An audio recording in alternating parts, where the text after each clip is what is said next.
तो वसंत ऋतुचर्या तक हमने कंप्लीट कर लिया था, ग्रीष्म ऋतुचर्या से स्टार्ट करेंगे। ठीक है, चलिए। तो मयूर, हाँ मयूर, एक मिनट, ओके ठीक है, मयूर नहीं है वो, मयूर लिखा हुआ है। मयूर है जगता स्नेहम ग्रीष्मे पेपीयते रवि, है ना। तो क्या होता है ग्रीष्म ऋतुचर्या में, जो गर्मी मतलब जो रवि होता है, सूर्य होता है, वो बहुत ज्यादा गर्म रहता है ना। तो ग्रीष्म ऋतुचर्या में सूर्य अपनी किरणों के द्वारा संसार के स्नेह को सोख लेता है। तो रवि पेपीयते का मीनिंग होता है कि सोख लेता है। किसको सोख लेता है? संसार के स्नेह को सोख लेता है। ठीक है, इस कारण इस ऋतु में हमको स्वादु शीतम द्रवम स्निग्धम अन्नपानम तदाहितम, इस कारण से हमको इस ऋतु में उन चीजों का प्रयोग करेंगे जो दाह को शमन करने वाला हो, है ना, जो शीतल हो। तो स्वादु शीत द्रव स्निग्ध अन्नपान का प्रयोग करेंगे। क्यों करेंगे? आपसे इतना दे दिया जाएगा, पूछा जाएगा ग्रीष्म ऋतुचर्या में इस प्रकार का अन्न क्यों सेवन किया जाता है, तो आपका आंसर क्या रहेगा? ग्रीष्म ऋतुचर्या में जो रवि होता है, सूर्य होता है, वो अपनी तीक्ष्ण किरणों के कारण संसार के स्नेह को सोख लेता है। इस कारण से हम उन्हीं द्रव्यों का प्रयोग करेंगे जो स्निग्ध होंगे और शीतल होंगे। ठीक है, समझ में आ रहा है? ये रीजनिंग क्वेश्चन बनेगा। शीतम सशर्करा मंथम, मंथ का पान शर्करा युक्त मंथ का पान करेंगे, मधुर होता है क्योंकि यहाँ पर मधुरता को स्नेहता को सोख लेता है। जांगल मृग पक्षिणा, तो हल्के मांस का भी प्रयोग कर रहे हैं ना, जांगल मृग पक्षी के मांस का प्रयोग करते हैं। घृतम पया सा शाल्यानम भजन ग्रीष्मेना सीदती, घृतम पया मतलब दूध, घी, शाली अन्न आदि का भोजन इस ऋतु में किया जाता है। तो हिंदी पढ़ लेते हैं कि ग्रीष्म ऋतु में सूर्य अपनी किरणों द्वारा संसार के स्नेह को सोख लेता है, अतः इस काल में मधुर रस तथा शीत वीर वाले द्रव द्रव तथा स्निग्ध अन्नपान, चीनी के साथ शीतल मंथ, पशु पक्षियों के मांस का रस, घी, दूध, चावल, इनका सेवन करने से स्वाभाविक बल का नाश नहीं हो पाता। इनका प्रयोग हम क्यों करते हैं? ताकि हमारा जो स्वाभाविक बल है, जिसको सूर्य कम करने की कोशिश कर रहा है, उसको वो क्या करेगा? बल ही नहीं होने देगा। तो ग्रीष्म ऋतु कौन सी काल की ऋतु है? आदान काल या विसर्ग काल? तो शिशिर, बसंत, ग्रीष्म, ये आदान काल की सबसे लास्ट ऋतु है। ठीक है, सत्तू को शीतल जल में घृत मिलाकर इस प्रकार घोले, ना कि अधिक पतला होने पाए ना अधिक गाढ़ा, इसे ही हम मंथ कहते हैं। ठीक है, अब इस ऋतु में किस प्रकार के वर्ज्य आहार विहार लेना चाहिए या नहीं लेना चाहिए? तो मध्यम अल्पम नावा पेयम अथवा सुबहुत का मोस्ट इंपॉर्टेंट कोटेशन है। जैसे हम वर्षा ऋतु में आगे जाके पढ़ेंगे, पान भोजन संस्कारान प्रायः द्रान्वितम, पान भोजन संस्कार की, प्राण भोजन की सभी वस्तुओं को मधु से संस्कारित करके देना चाहिए। ये हमको पता है, वर्षा ऋतु में देते हैं, पर क्यों देना चाहिए ये क्वेश्चन रीजनिंग बनेगा। तो यहाँ पर क्या बोला है कि मद्य को अल्प पियो या फिर बिल्कुल ना पियो, या फिर आप पी रहे हो तो उसको बहुत ज्यादा पानी मिलाकर पियो। क्यों ऐसा करने को बोला है? क्योंकि आपको पता है कि यहाँ पर ग्रीष्म ऋतु में सूर्य तीक्ष्ण होता है, हमारे शरीर की स्निग्धता को या स्निग्धता को क्या कर दिया उसने? सोख लिया, मतलब हमारा शरीर रुक्ष हो गया। और आप जानते हैं मध्य कैसा होता है? तीक्ष्ण है, उष्ण है, विवाही है, विकासी है, जो समान धर्मी हो जाएगा। ग्रीष्म ऋतु के समान धर्मी हो जाएगा। हमारी बॉडी ऑलरेडी रुक्ष है, स्निग्ध है, मतलब क्या होगा? ये डायरेक्टली अफेक्टेड करेगा हमारी बॉडी को। ठीक है, तो लवण अम्ल कटु उष्णानी व्यायाम क्या अत्र वर्जयेत, ये व्यायाम वाला चीज थोड़ा सा याद करके रखिए। वर्षा ऋतु पढ़ाऊंगी तब आपको बताऊंगी ना। तो लवण अम्ल कटु कुल मिला के पित्त को प्रकोपित करने वाले रस हैं। तो पित्त को प्रकोपित करने वाले रस का शरद ऋतु में निषेध नहीं किया था स्पेशली, ये कहाँ बताया है? ग्रीष्म ऋतु में निषेध बताया है। इसका भी एक रीजन होता है। तो ग्रीष्म ऋतु में मदिरा का सेवन अल्प मात्रा में करना चाहिए अथवा नहीं पीना चाहिए, या अधिक जल मिलाकर पीना चाहिए, और लवण अम्ल तथा कटुरस वाले उष्णवीर्य द्रव्यों का सेवन तथा व्यायाम नहीं करना चाहिए। अब देखिए इसका रीजन।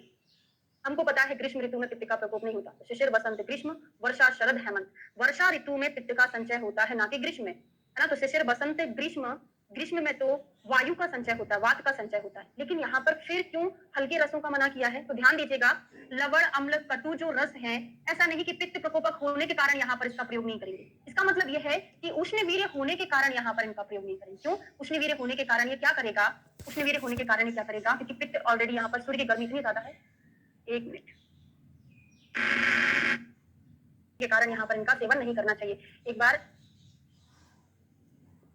हाँ अभी ठीक है, ठीक है, वो कैमरा अचानक से बंद हो गया था। ठीक, तो ग्रीष्म ऋतु में अम्ल उष्ण होने के कारण मदिरा का सेवन शरीर के लिए हानिकारक होता है ना, अम्ल और उष्ण होने के कारण। अतः नहीं पीना चाहिए, किंतु नित्य मदिरा पीने वाले अथवा वात कफ प्रकृति वाले को स्वल्प मात्रा में पीना चाहिए, जिससे कफ का क्षय होता रहे। सदा मदिरा पीने वाला कफ पित्त प्रकृति का हो तो ग्रीष्म ऋतु से अधिक जल मिलाकर मदिरा का सेवन करना, इसका कोई नहीं पूछेगा। ग्रीष्म ऋतु मदिरा सेवन का प्रधान रूप से निषेध किया गया है, परंतु सदा पीने वाले अभ्यस्त व्यक्तियों के लिए क्या बोला है?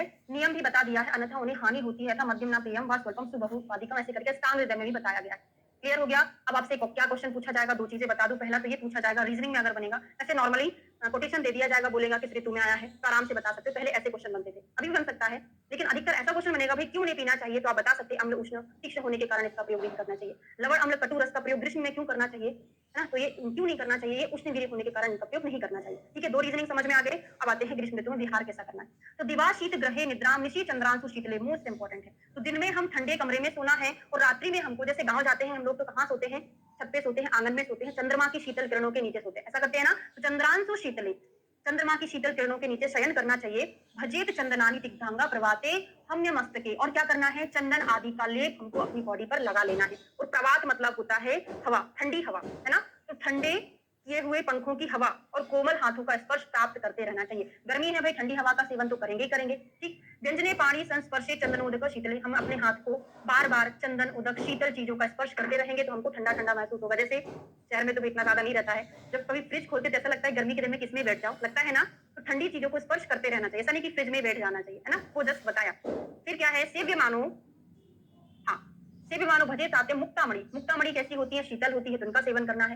काननानी चा शीतानी जलानी कुसुमानी, ये भी बहुत इंपॉर्टेंट है, पूछा गया था, भले अंडरलाइन नहीं था, एक एग्जाम में पूछा था। शीतल जल कुसुम आदि में हमको टहलते रहना चाहिए, उनका सेवन करना चाहिए। और ग्रीष्म काले निसेवित मैथुनात विरतो न रहा, ग्रीष्म काले में मैथुन से विरत रहना चाहिए। आपको मैंने 2 श्लोक पेंडिंग में रखने को बोला है, जब मैं वर्षा ऋतु पढ़ाऊंगी तो इसको कोरिलेट करके याद कराऊंगी, और व्यायाम च अत्र वर्जयेत, इसको कोरिलेट करके याद कराऊंगी, ध्यान रखिएगा, आगे जाके हम उसको पढ़ेंगे। तो ग्रीष्म ऋतु में दिन के समय शीतल कमरे में सोना है, रात्रि में चांदनी के शीतल हुए हवादार छत पर शरीर में चंदन का लेप लगाकर सोना है। मोती मणि आदि से देह को अलंकृत करके चंदन मिले जल से ठंडे किए हुए पंखों की हवा, कोमल हाथों का स्पर्श प्राप्त करते हुए आसन पर बैठना चाहिए, तथा शीतल उद्यान, शीतल जल, शीतल पुष्पों का सेवन करना चाहिए, किंतु मैथुन से बचे रहना चाहिए। तो शीतल उद्यान, शीतल जल, शीतल पुष्पों का सेवन कहाँ करना चाहिए? काननानी चा शीतानी जलानी कुसुमानी चा, गर्मी के दिनों में करना चाहिए। तो गर्मी के दिनों में आप घूमने जाते हो ना सब जगह, उद्यान वगैरह सब जगह जाते हो, लेकिन सबसे ज्यादा हालत खराब गर्मी के दिन में हो जाती है। ठीक है, विमर्श पढ़ने की जरूरत नहीं है, हमने जो पढ़ा पर्याप्त है। अब वर्षा ऋतुचर्या आती है, तो वर्षा ऋतुचर्या कौन सी काल की ऋतु है? यानी कि तो आदान काल, विसर्ग काल, शिशिर वसंत ग्रीष्म वर्षा शरद हेमंत। जो हमारी वर्षा ऋतु है वो विसर्ग काल की पहली ऋतु तो है, लेकिन ये जस्ट आदान के बाद आती है ना? दूसरी चीज क्या है?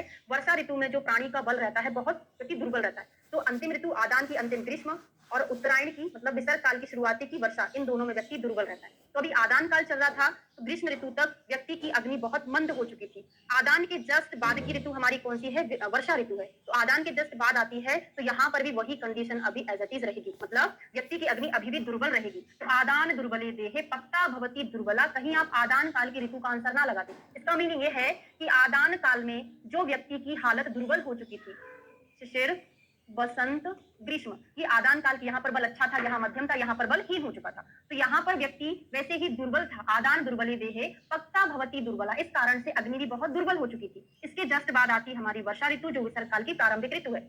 तो आदान काल में व्यक्ति की देह भी दुर्बल थी, अग्नि भी दुर्बल थी। उसके बाद आ जाता है वर्षा ऋतु, तो वर्षा स्व अनिल आदि नाम, अनिल आदि मतलब वात आदि, दोष मतलब त्रिदोष प्रकोप। अगर आपसे सिंपल क्वेश्चन पूछा जा रहा है वर्षा ऋतु में कौन से दोष का प्रकोप होता है, तो आप क्या बताओगे? वर्षा ऋतु में त्रिदोष प्रकोप होता है, ना कि ओनली वात का प्रकोप होता है। ठीक है, तो अनिल आदि नाम दूषण वादते पुनः, क्यों होता है सभी दोष का प्रकोप? तो यहाँ पर तो नहीं लिखा, सुश्रुत संहिता का उत्तर तंत्र का आप स्वस्मित नाम का चैप्टर पढ़ोगे, वहां पर ऋतुचर्या का वर्णन किया है। वहां पर बताया हुआ है कि वर्षा ऋतु में क्या होता है? पानी गिरता रहता है, तो नमी रहती है, मतलब जो पृथ्वी पर है नमी रहती है, दूर दूर से पानी बह बह के आता है ना? सारे कीड़े मकोड़े अपने साथ बहा के लेके आता है। तो वहां पर जो औषधियां भी हैं, क्लेदित होने के कारण, वर्षा में क्लेद बढ़ जाता है, तो क्लेदित होने के कारण क्या होता है? औषधि भी हीनवीर्य वाली हो जाती है, वायुमंडल में नमी रहती है, इस कारण से सर्वदोष प्रकोपक या त्रिदोष प्रकोपक वर्षा ऋतु को बोला है। ठीक है, तो अनिल आदि नाम दूषणे वादते पुनः, वे भू वाष्प मेधा अनिसंदात पाकात अम्ल ज्वलसिचा, वही बोला है कि भूमि वाष्प मेघ ये सारे कैसे होते हैं? अम्ल स्वरूप वाले हो जाते हैं।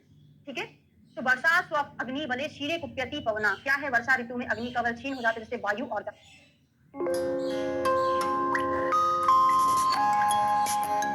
साधारण कर्म करना चाहिए। पूछा जाता है साधारण कर्म करने को किस ऋतु में बोला है?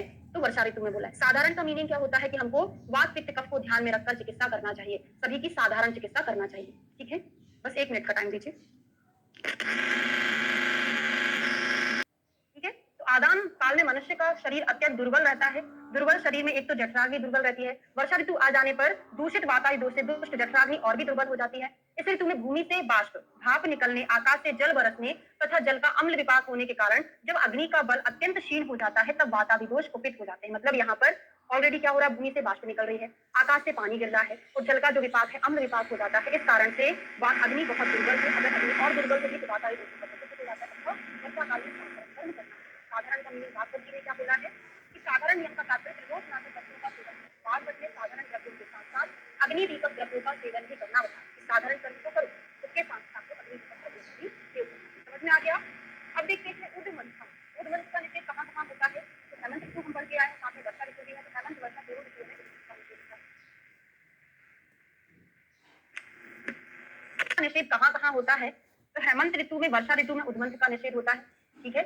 दिवा स्वप्नम अवश्यायम नदी जलम, किसका प्रयोग नहीं करना है? दिवा स्वप्न नहीं करना है, क्योंकि अग्नि ऑलरेडी मंद रहती है, बहुत ज्यादा दुर्बल रहती है। आप जानते हैं दिवा स्वप्न से कफ का प्रकोप होता है, इस कारण से हमको यहाँ पे तो करना ही नहीं चाहिए। अवश्य उसका सेवन नहीं करना है। नदी का जल नहीं करना, नदी का जल वैसे बहुत ज्यादा दूषित रहता है। अच्छा, विमर्श वेदन की वजह से व्यायाम च अत्र बचेत। व्यायाम का सेवन नहीं करना, व्यायाम का नहीं करना, आदत धूप वैसे निकलती नहीं निकलती, बहुत खतरनाक निकलती है। मतलब बहुत ज्यादा, अभी जैसे बाहर दोपहर में जाओ तो बहुत ज्यादा धूप वैसे ज्यादा तेज तो नहीं रहती, लेकिन गर्मी बहुत ज्यादा है ना। विमर्श होता, अभी भी नहीं आ रही है। ओके, तो विमर्श में ये पढ़ाया था मैंने कि साधारण नियम का तात्पर्य क्या होता है? त्रिदोष नाशक वस्तुओं का सेवन करना चाहिए। बागभट्ट ने बोला है कि त्रिदोष नाशक के साथ साथ आप अग्नि दीपक द्रव्यों का भी सेवन करें, क्योंकि इस ऋतु में अग्नि का भी मंद होती है, अग्नि दुर्बल हो जाती है ना, तो दोनों प्रकार की चीजें हमको सेवन करना है। उद्मंत का, दिवा स्वप्न का, नदी जल, व्यायाम, आतप और व्यायाम चा अत्र बजे। अब जरा ग्रीष्म ऋतुचर्या निकाल लीजिए, मैंने आपको बोला था थोड़ा सा पेंडिंग में रखिएगा। ग्रीष्म ऋतुचर्या में क्या लिखा है? लवण अम्ल कटुष्णानी व्यायाम चा अत्र वर्जयेत। क्या लिखा है? व्यायाम चा अत्र वर्जयेत, ये लिखा है। कहाँ लिखा है? ग्रीष्म ऋतु में। लेकिन यहाँ पे व्यायाम, यहाँ पे व्यायाम, मैथुन के लिए बोला ये व्यायाम मतलब व्यायाम, तो व्यायाम च अत्र वर्जित, व्यायाम बहुत सिमिलर वर्ड है, कहीं आप कंफ्यूजन में गलत ना कर दे। तो व्यायाम वाला जो है ग्रीष्म है, और व्यायाम वाला जो, सॉरी, व्यायाम वाला ग्रीष्म है, व्यायाम वाला वर्षा में है। और एक और चीज, मैथुनात विरतो नरः, मैथुनात विरतो नरः, वहां पर व्यावाय टर्म यूज नहीं किया। ग्रीष्म में उन्होंने मैथुनात विरतो नरः बोला है, वो ग्रीष्म ऋतु में बोला है। यहाँ पर एक ही श्लोक में उन्होंने व्यायाम भी बोल दिया, व्यावाय भी बोल दिया, उन्होंने ये अलग अलग बोला है ग्रीष्म ऋतु में। ठीक है, ये चीज अच्छे से याद रखो।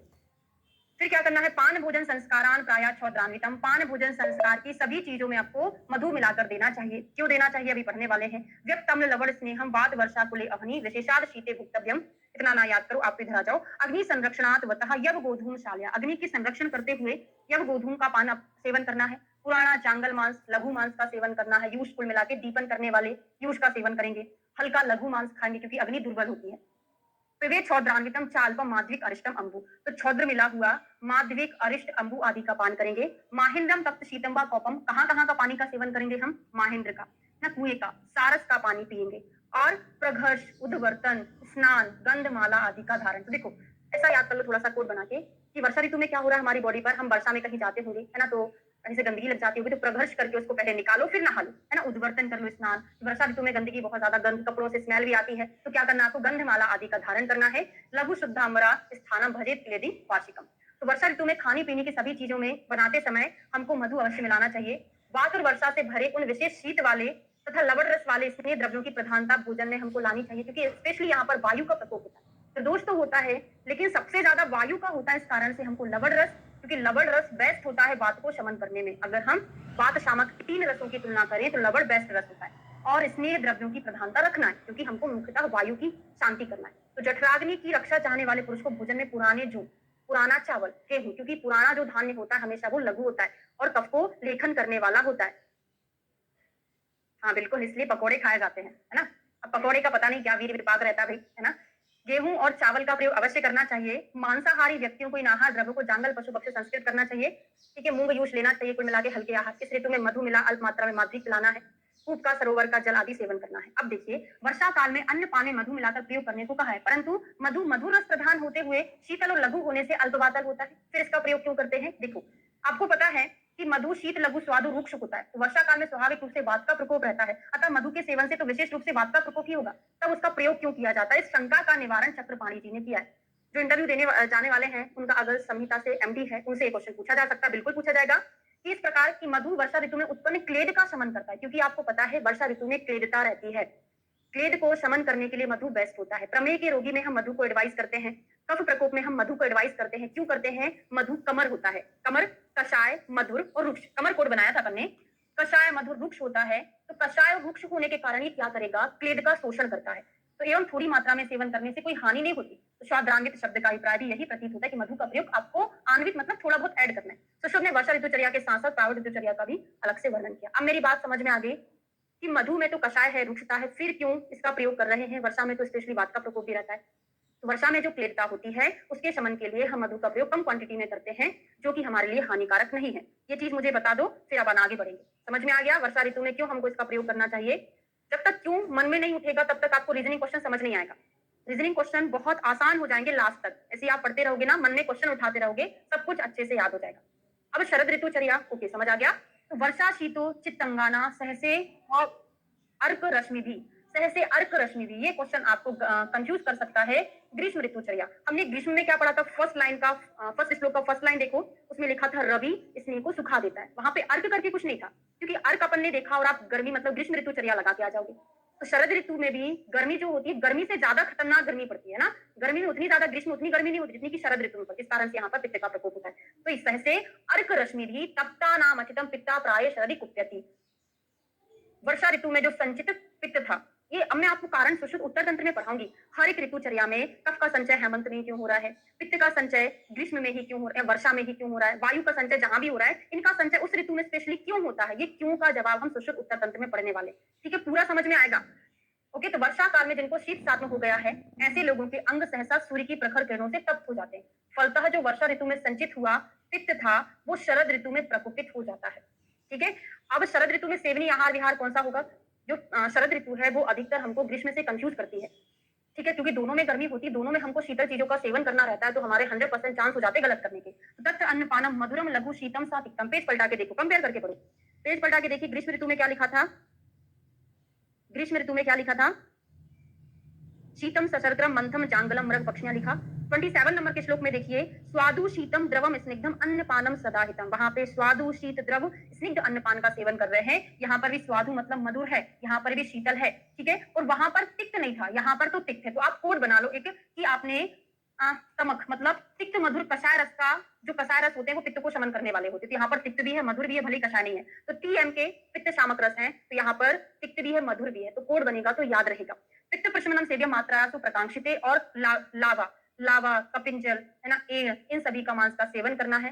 शालीन सयब गोधूमान सेव्यम आहु खनात्ते, खनात्ते किसको बोला है? शरद ऋतु को बोला। अभी कुछ चीजें कंपेयर करके पढ़ाने वाली हूँ, 2-3 चीजें। ठीक है, तो शालीन यव गोधूम का प्रयोग करना है, और पूरे पित्त शामक कर्म करोगे आप। तिक्तस्य सर्पिसः पानम वीर्य को रक्त मोक्षम धारा धारात्य कार्य, अच्छी भूख लगने पर रस में मधुर, गुण वीर में शीतल, कुछ तिक्त रस पित्त को शांत करने वाले अन्नपान का सेवन करना है। घनाते मतलब घन, अत्य मेघनाश, शरद ऋतु में मांसाहारियों के छोटे छोटे जानवर लावा कपिंजल एड़ शरब खरगोश का मांस खाना है। सामान्यतः सभी को चावल जो गेहूं का सेवन करना चाहिए। ठीक है,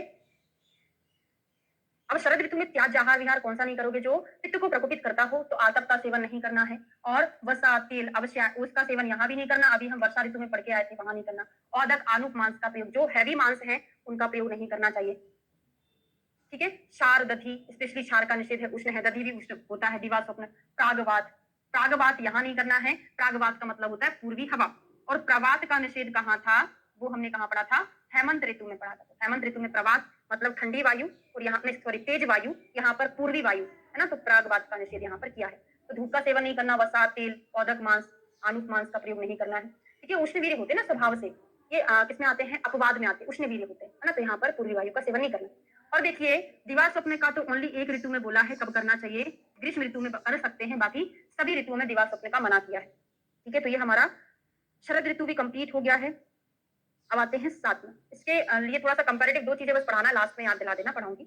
हंसोदक का विवरण क्या होता है, किस ऋतु में हंसोदक का निर्माण होता है, ये क्वेश्चन बनता है, शरद ऋतु में होता है। और हंसोदक कैसे बनता है? दिन की सूर्य की किरणों से संतप्त, निशी मतलब रात्रि में चंद्रमा की किरणों से शीतल हुआ, कालेन पक्वम एक काल के बाद पक्व हुआ, निर्दोष हुआ, अगस्त तारे से उदय, विशीकृत अविशीकृतम। शरद ऋतु में क्या होता है? अगस्त तारे का उदय होता है।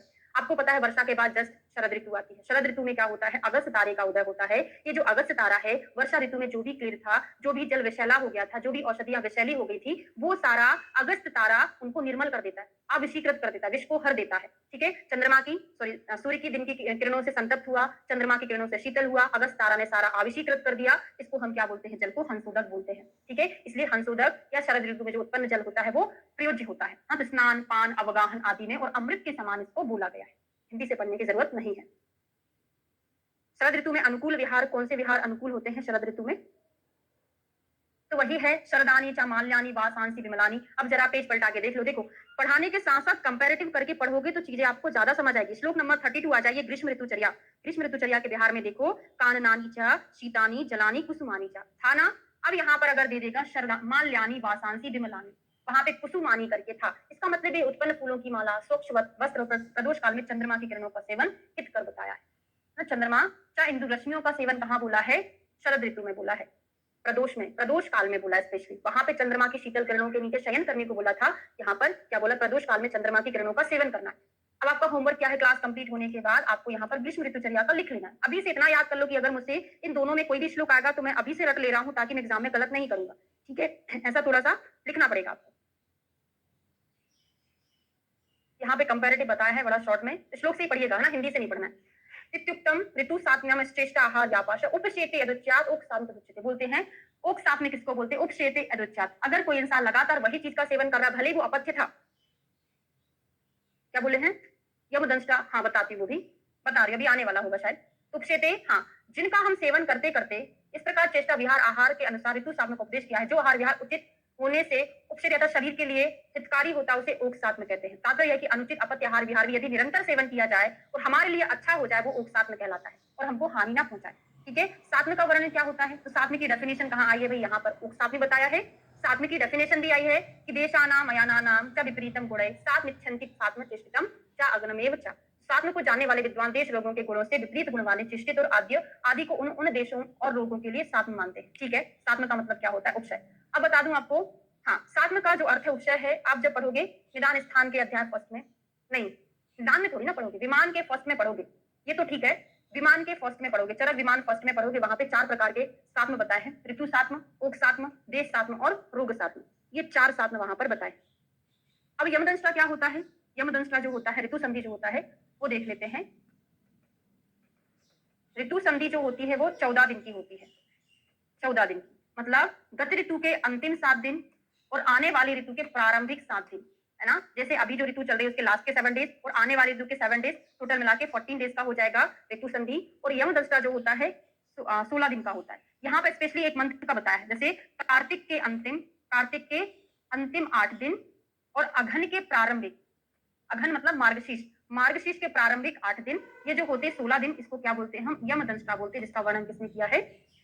आचार्य शारंधर ने इसका वर्णन किया है, ठीक है। और ऋतु संधि का वर्णन किसने किया है? बागभट्ट ने किया, लिख लेंगे वहां, ऋतु संधि बागभट्ट ने, और यमदंष्टा किसने बोला है? शारंधर ने बोला है, ठीक है। एक और चीज लिखाने वाली थी, आपको बोला था लास्ट में, याद दिला दीजिएगा।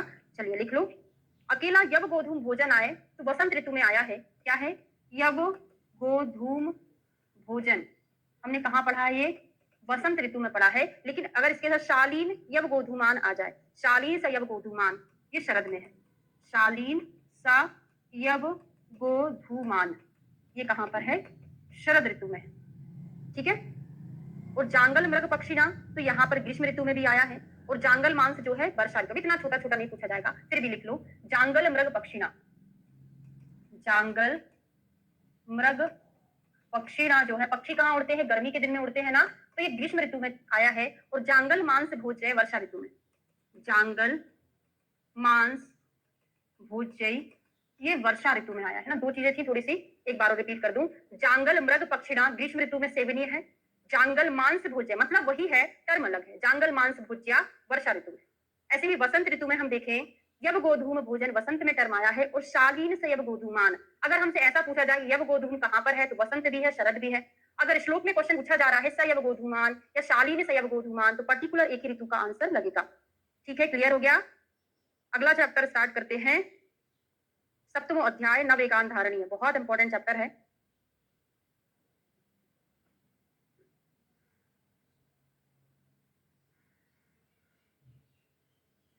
सातवां चैप्टर है नवेगान धारणीय। तो कितने वेग होते हैं? आचार्य चरक के अनुसार जो वेग है, अधारणी वेग, वो कितने हैं? 13 वेग हैं। यमदंष्टा जो होता है 16 दिन का होता है। कार्तिक माह का अंतिम 8 दिन,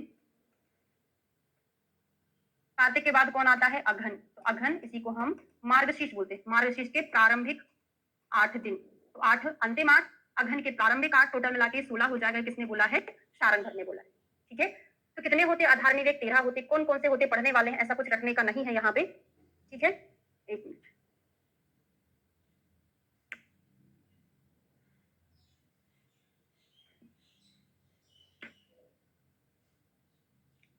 ओके, ठीक है ना। और अगर बागभट्ट का देखें तो श्लोक की बात थोड़ी सी अलग है, डिस्क्राइब कर देती हूँ, है ना। तो बागभट्ट जी ने कितने बोले हैं, आधार निर्वेक 13 बताए हैं जो आप श्लोक में पढ़ते हो। कौन सा है श्लोक, हाँ, वेगांधारियत्वात् विण्डमुच्छ्वसितक्षुदां निद्राकाश समश्वास जम्भा अश्रु छर्दी रेतसाम, ऐसे करके जो श्लोक आता है उसमें 13 ही है। लेकिन जब उन्होंने वर्णन किया है ना, वात का वर्णन किया, वर्णन करते टाइम उन्होंने अधो वायु और ऊर्ध वायु, अधो वायु ऊर्ध वायु नाम से दो का वर्णन करते हैं, इस प्रकार से उनके 14 हो जाते हैं। फिर उन्होंने क्या किया है, चरक जी का जो उद्गार है ना, श्लोक की बात मैं कर रही हूँ, चरक का जो उद्गार है उसकी जगह उन्होंने क्या बता दिया, काश बता दिया। ठीक है, तो उन्होंने श्लोक में तो 13 ही बताया, आपका आंसर 13 होना चाहिए। वर्णन करते समय उन्होंने बात को दो में डिवाइड कर दिया। फिर देखो इसकी खासियत सुनिए, उद्गार तो उन्होंने हटा दिया, काश बता दिया, लेकिन जब उन्होंने ऊर्ध वायु का वर्णन किया है, ऊर्ध वायु में वही सारे लक्षण है जो चरक के उद्गार के होते हैं। चरक के जो उद्गार के लक्षण है सेम टू सेम लक्षण उन्होंने ऊर्ध वायु के बताए। इसका मतलब क्या होता है, वायु का जब ऊर्ध्वगमन होता है उसी को तो हम उद्गार बोलते हैं। मैंने अभी जो चीज आपको बताई समझ आ गई कि नहीं आई है, थोड़ा सा बता दें, क्लियर हो गया? विमर्श में थोड़ा पढ़ा दूं तो और समझ में आ जाएगा, है ना।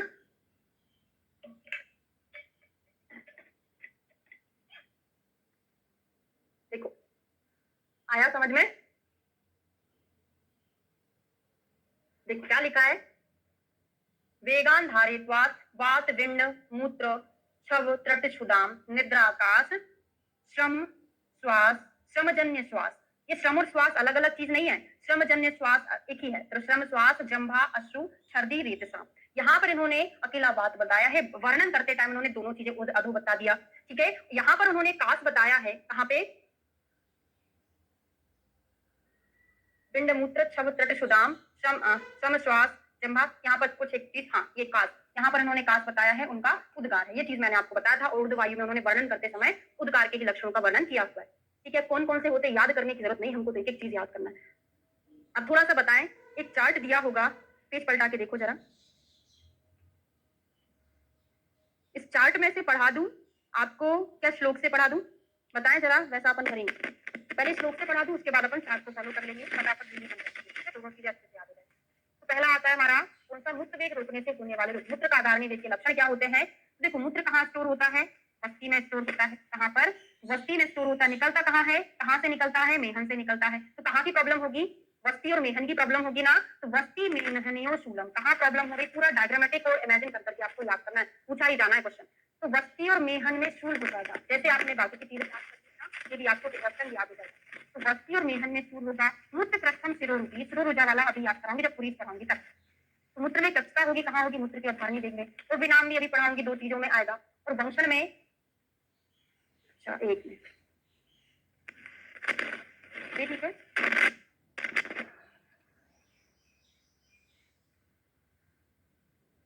अब ठीक है।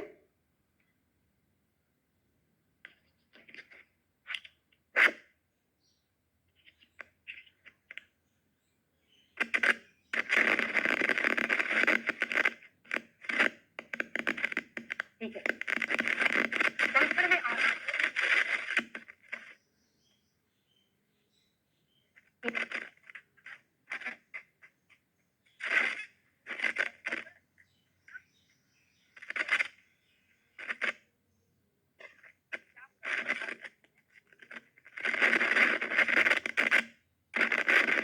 अभी ठीक है, आप बताइए जरा, अब क्लियर है कि नहीं है। मैं इसको हाथ में ही रख लेती हूँ ना,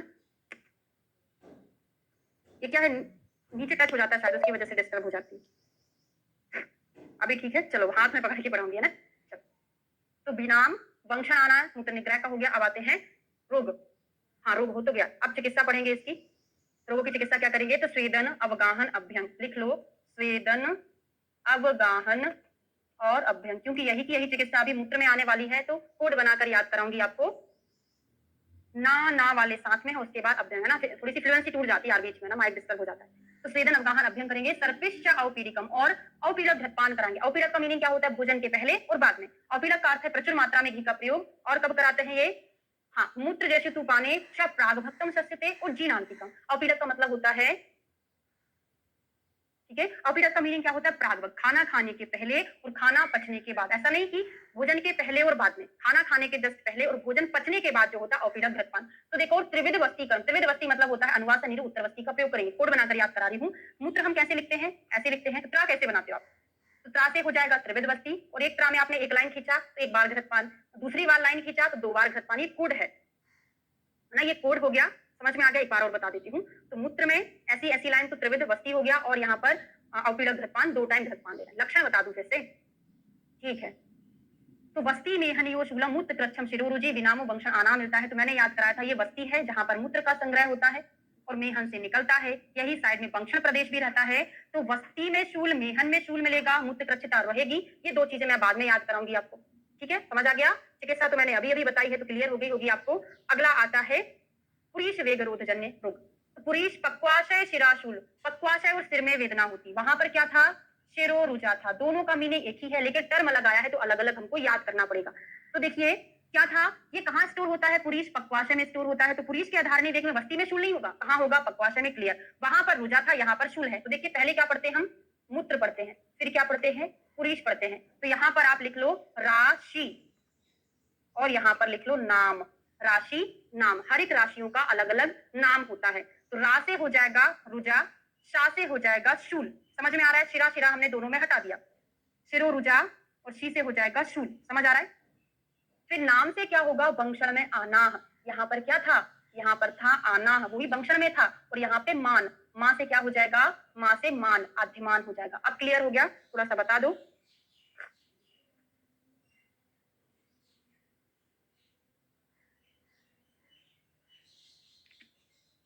समझ आ गया, ट्रिक समझ आ गई कि नहीं।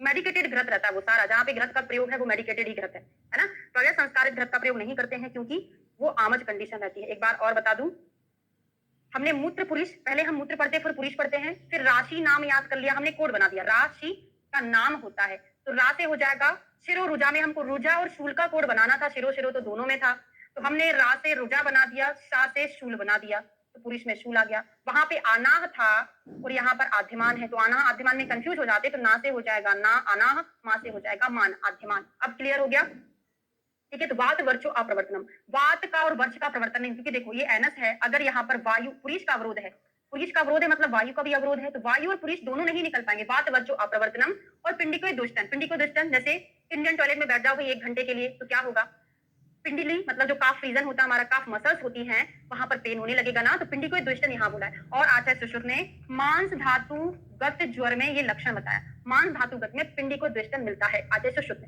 चरक जी ने इसको पुरुष अवधारण, पुरुष धारण में बताया हुआ है, ठीक है, समझ आ गया, पूरा याद हो गया। अब इसकी चिकित्सा देखते हैं। तो हमने अभी अभी क्या पढ़ा था, स्वेदन, अवगाहन और अभ्यंग पढ़ा था। अब क्या करना है, इस अवगाहन को पीछे ले जाओ, ना ना वाले अगल बगल रख दो, बीच में क्या फिट कर दो, अभ्यंग कर दो। जरा मैंने लिखाया था, पेज पलटा के देख लो, श्लोक पर डिपेंड करेगा, है ना। नॉर्मली हिंदी में पूछ रहा है तो फिर बहुत आंसर आएगा। अभी एक जगह और शिराशूल आने वाला है ना, छवथू में आएगा, फिर मैं आपको बता दूंगी ना। समझ आ गया। यहाँ पे क्या है, स्वेदन अभ्यंग अवगाहन, ना ना वाले अगल बगल में है, बीच में अभ्यंग है, बाकी चिकित्सा सेम है। और वर्तियो वस्ती कर्मचा, वर्ती का प्रयोग, गुदा में वर्ती क्यों लगाएंगे, क्योंकि यहाँ पर पुरुष का वेग धारण हो चुका, वर्ती कराएंगे तो पुरुष का अवरोध दूर हो जाएगा। वस्ती कर्म दिया है, मूत्र में क्या दिया था, त्रासित त्रिविध वस्ती कर्म, यहाँ पर ओनली वस्ती कर्म बोल रहा है और वर्ती बोल रहा है। और प्रमाथी अन्य पानी, प्रमाथी क्यों, देखिए प्रमाथी जो होता है मल को पक्वाशय में बिलोडित करके मत कर निकाल देता है, तो पुरुष को मत कर निकालेगा ना, तो प्रमाथी अन्य पान का प्रयोग हम यहीं पर करेंगे, ठीक है। याद हो गया, इतना याद हुआ, वर्त्य वस्ती कमी, तो मैं आपको बार बार रिपीट करने वाली हूँ, आगे जाके समझ आ जाएगा। शुक्र के वेग अवरोध अकेला यही और पढ़ेंगे, है ना, फिर क्लास को खत्म करेंगे। तो मेड्रे वृषणे और शूलम, देखो अगर मैं आपसे पूछूं वस्ती और मेढ्र में शूल कहाँ था, वस्ती और मेढ्र या मेहन में शूल कहाँ था, वो मूत्र वाले में था, क्योंकि मूत्र वस्ती में स्टोर होता है, लेकिन शुक्र भी तो मेढ्र से निकलता है ना, तो मेढ्र यहाँ पर भी था, मूत्र में भी था, वहां पे वस्ती था, क्योंकि मूत्र वस्ती में स्टोर होता है, यहाँ पर क्या है, वृषण है। शुक्र का अवरोध करने से मूत्रेंद्रिय तथा स्कोटम, मतलब वृषण में वेदना होगी ना कि वस्ती में वेदना होगी, तो डिफरेंशिएट करके याद कर लेना। शूलम अंगमर्दो हृदय व्यथा, हृदय व्यथा तो पिपासा में भी आने वाला है, तो शुक्र और पिपासा दोनों में हृदय व्यथा आता है। जब पिपासा आएगी तो कोड बनाकर याद कराऊंगी, जैसे मैंने राशि नाम बना दिया ना, ऐसे ही अपन वहां पे पिपासा का बनाएंगे। और विबद्धम मूत्र में बचा, शुक्र का अवरोध कर लिया, क्योंकि दोनों का पैसेज एक ही है, शुक्र का मूत्र का। अगर शुक्र का अवरोध है तो मूत्र कहां से निकलेगा, नहीं निकलेगा ना, तो शुक्र के अवरोध में शुक्र का अवरोध नहीं मिल रहा है, मतलब वो तो अवरोध है, उसके श्लोक में हमको मूत्र का अवरोध मिल रहा है। और वात वर्चो अप्रवर्तनम कहाँ था, वात और वर्च का नहीं निकलना, तो कहाँ नहीं निकलेगा, पुरुष के आधारणी में। मूत्र वाले में ऐसा नहीं था, विबद्धम मूत्र में बचा, मूत्र में नहीं था, उसमें क्या था, ओनली मूत्र कृच्छ था। मूत्र के मार्ग को रोक कौन रहा है, शुक्र का आधारणी रे, क्योंकि शुक्र अगर वहां पे जाके रुक जाएगा तो मूत्र का बद्ध हो जाएगा, मूत्र नहीं निकलेगा। इसको अच्छे से याद करेंगे, ठीक है। और क्या मिलेगा, मिलेगा क्या, पूरा हो गया। चिकित्सा क्या होगी इसकी, तो तत्र अभ्यंगो अवगाहन, देखो शुक्र वाले, शुक्रवार शोधस या वृषण, वृषण में हम स्वेदन नहीं कराते, तो स्वेदन को हटा दिया, स्वेदन अवगाहन, अभ्यंग पहले वाले में था मूत्र में, स्वेदन अवगाहन अगल बगल रख दिया, बीच में अभ्यंग कर दिया, स्वेदन को अब हटाई दिया, बस दो बच्चे शुक्र वाले में, अभ्यंग और अवगाहन बचा। मदिरा, चरवायुधा, चरवायुधा मतलब होता है मुर्गा, मुर्गा जो होता है वृश्य होता है, तो शुक्र वाले में इसका प्रयोग किया है। मदिरा का पान बताया है, क्यों बताया है? मदिरा जो होती है तीक्ष्ण होती है, शुक्र को अवरोध को हटाने का काम करेगी। शाली पयो, कुल मिला के ऐसे द्रव्यों का प्रयोग किया है जो कफ के समानार्थी हो, सॉरी समान धर्मी हो, कफ के समान धर्मी होंगे तो शुक्र के समान धर्मी होंगे, शुक्र को बढ़ाने का काम करेंगे।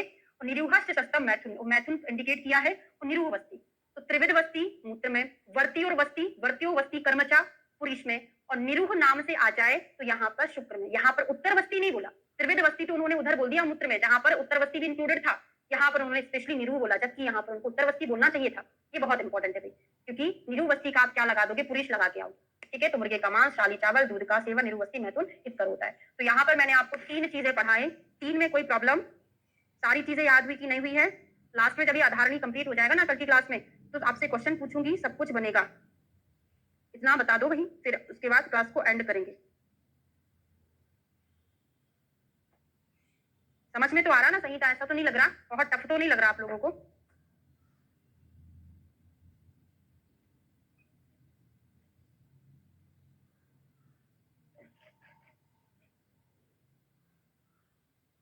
अच्छा आ रहा है, चलो बढ़िया है ना, बस ऐसे ही समझते रहो भाई। ओके,